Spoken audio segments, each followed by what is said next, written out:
Gaëlle, welcome to our webinar. Would you like to tell us a little bit about your project, the Museums on Prescription project that you work with? Yes, of course. Thank you very much. I'm working for the Deputy Mayor of Culture for the city of Brussels, Delphine Rouba, who apologized she cannot be here today. She would love to talk about the project with you, but yeah, she's unavailable, and I'm very happy to jump in for her and introduce this project that I've been following up very closely. So there's, I'm gonna share my screen.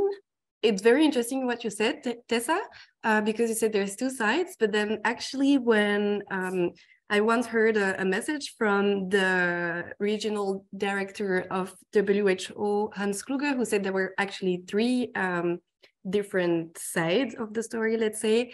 So there is the scientific that make up, that have all the works they carry on, and it's very scientific. And then you have the cultural ambassadors and the cultural worker working based on the discoveries that the scientific made. And then you have the decision makers, and those ones are the ones that can imply that those decisions and those projects can last in time and make sure that they are institutionalized. So I'm very glad to be from the third part. Working for the city, I'm also here to talk more about the project that was already existing. It's an idea that we had from Canada. So Deputy Mayor Delphine Rouba, she read an article in 2019 from the French magazine Le Monde, and he was talking about this project in the region of Quebec. She was very inspired by it. And the project was very simple. Doctors could prescribe visits to the museum for free. So patients suffering from any kind of psychological disease could go to the museums for free. And it really ignited something with her, and she decided she wanted to have the same in Brussels. So after trips and COVID and delays and all, in 2022, finally, we launched our Museums on Prescription pilot projects. For the project that we have in Brussels, we're working very closely with the Bruggman Hospital. And so we're working closely with the Bruggman Hospital, which is a hospital, university hospital that's been known for over 40 years, working very closely and having a very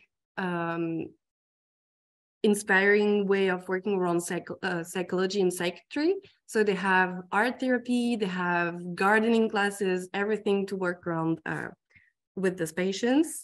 And we at the city of Brussels have 4 museum and 1 art center within that we have them, let's say. So we decided to create a link between that specific hospital and the 5 museums we're working with. It's a sewer museum, fashion and lace museum, the museum of the city of Brussels. There's the garde-robe mannequin piece. So if you know Brussels, is that little guy peeing. He has many costumes, and we have a museum of the costumes. And the last one is La Centrale for Contemporary Arts. It's an art center with contemporary arts exhibition. Our goal is not to conduct a scientific study. It's already been made before. So as a reminder, there was a report from the World Health Organization from 2019, focusing on the evidence on the role of the art in improving health and well-being. It was very complete. It had over 900 case studies. And for our specific pilot project, we decided to only focus on the mental health aspects of well-being and health in general.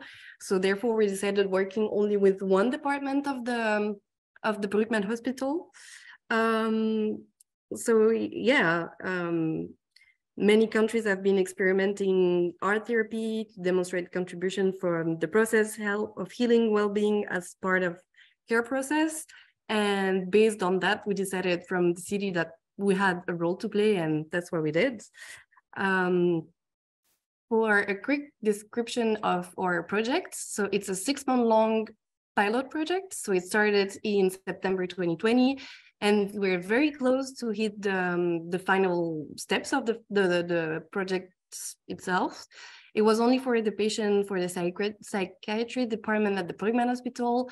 And as I said, the prescription allows visiting 5 different museums.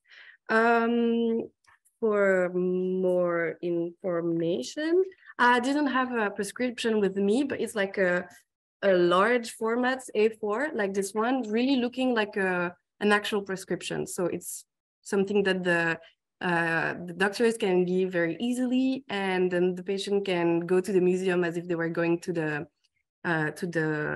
pharmacy.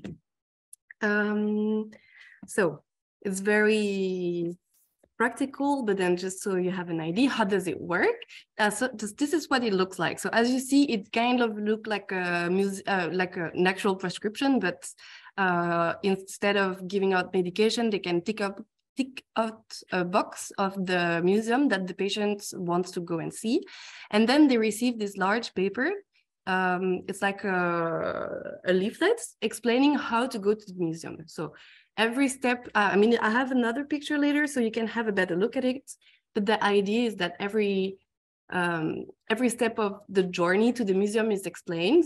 The patient really lies in the heart of the project. So the museum is free of charge, as I said, but it's also valid for up to 3 accompanying persons. So we also wanted to make sure that every barriers that can make the outing hard for the patient could be like dismantled. So if they felt uncomfortable by themselves, we wanted to make sure that they can go with friends or family, and that the financial issue would not be a problem for any one of them. We, as a city of Brussels, we pay for all tickets issued. This is also why it's very convenient working with our city museums, because we have a very close relationship, and then they can let us know how many tickets were sold, and we can make the budget works for them based on that. We ensure an altered stigma-free reception. So then they just go to the museums, go to the front desk, give their prescription, and then they receive a ticket and they can make their way around the museum like anyone else would. It was something that came out of our discussions with the psychiatrists. And so we decided to respect that. We also Gaëlle, can I just let you know that you just have 4 minutes left? Yeah, it's perfect. I'm almost finished. Lovely, thank you. Thanks. So yeah, as I said, it's a collaboration meeting midway between healthcare and art. In Brussels, those 2 sectors, they're usually worlds apart. So there's not that many projects trying to make links between arts and the health sector. So that's really what we're trying to do here, and make it more institutionalized. The difference between Brussels and Montreal is Montreal was born of a collaboration with only 1 museum, and we here have 5. So I'm gonna let you see how it works. So that's the bigger picture. You can see we work together with a female drawer, so that, I mean, illustrator. We speak many languages in Belgium. I mean, like 3 officials, plus a lot of people speaking English and other languages. For this presentation, I picked the one in English, but as you see, we try to design the leaflet so that everyone can understand how it works, even if they don't speak any language. So the idea was that language was not an obstacle to participation in projects. And so far, as I said, we're in the end of the pilot project is literally tomorrow. So we have to think about the future. We received preliminary result like a couple of months ago, let's say. And the practitioners, so the psychiatrists and psychologists prescribing the visit to the museum, are super happy about it. The museums as well.